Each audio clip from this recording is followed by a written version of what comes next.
Let's start with the cosmic vacuum cleaners that aren't really vacuum cleaners at all. Black holes. These celestial objects are shrouded in mystery, but we're here to shed some light on their incredible properties. Prepare to have your understanding of gravity and the universe challenged. Imagine a place where gravity reigns supreme, so powerful that nothing, not even light, can escape its grasp. That's a black hole. It's an astronomical object with a gravitational pull so intense that it warps the fabric of space-time itself. The defining characteristic of a black hole is its density. All its mass is compressed into an infinitely small point called a singularity.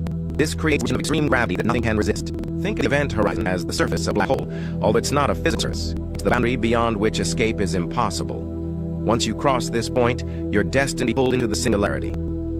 The event horizon is defined by the point where the velocity needed to escape the black hole's gravity exceeds the speed of light. Since nothing can travel faster than light, nothing can escape. Most black holes are formed from the remnants of massive stars. When a star with more than 20 times the mass of our sun exhausts its nuclear fuel, it collapses under its own gravity. This collapse triggers a supernova explosion. If the crushed core of a star contains more than about 3 times the sun's mass, it continues to collapse until it forms a black hole. The immense gravity of the core overwhelms all other forces, creating a singularity. At the heart of most large galaxies, including our own Milky Way, lies a supermassive black hole. These behemoths can contain millions or even billions of times the mass of our sun. Their origin is still a topic of active research. Supermassive black holes play a crucial role in the evolution of galaxies. They can influence the formation of stars, the distribution of gas and dust, and even the overall shape of the galaxy. Our Milky Way galaxy harbors a supermassive black hole at its center called Sagittarius A, often abbreviated as STR-A. This cosmic heavyweight contains a mass of about 4.3 million suns, packed into a relatively small space. Scientists have been able to study STR-A in detail by observing the orbits of stars around it. These observations provide strong evidence for the existence of a supermassive black hole at the center of our galaxy. Black holes are invisible because they don't emit or reflect light. So how do we know they're there? Scientists detect them by observing their effect on surrounding matter.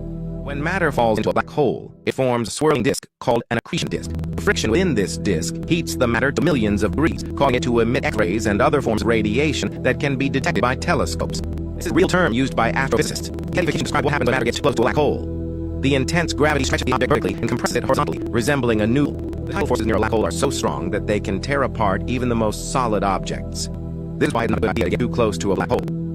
Contrary to popular belief, black holes don't suck in everything around them. From a distance, the gravitational effects are like those of any other object of the same mass. You would need to get very close to experience the extreme effects of their gravity.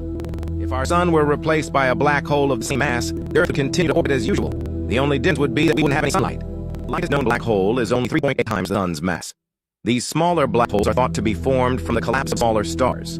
They are more difficult to detect than their supermassive counterparts. Finding and studying these smaller black holes help scientists understand the range of masses that black holes can have and how they form. The most massive black hole observed, Pond 618, has mass 66 billion times that of the sun. This beam resides at the center of a distant galaxy and is one of the most luminous objects in the universe. These supermassive black holes are so large they warp the space-time around them, creating gravitational lenses that can distort the images of distant galaxies. Now let's turn our attention to our home galaxy, the Milky Way.